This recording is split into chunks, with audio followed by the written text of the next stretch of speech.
This M-Fish 4-in-1 charging cable is the real deal. It comes with a nice carrying case that you can store it in, put it in your backpack, in your duffel bag when you're traveling.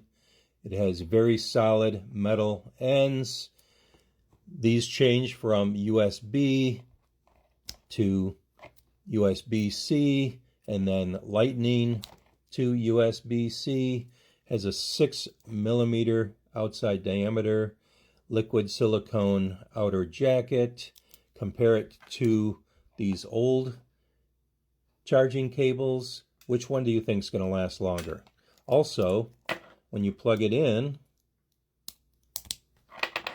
you're going to see some color changing.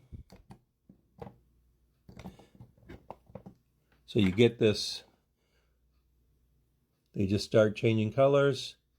So you can find this in my TikTok shop. Click on the orange bar down below. Check it out.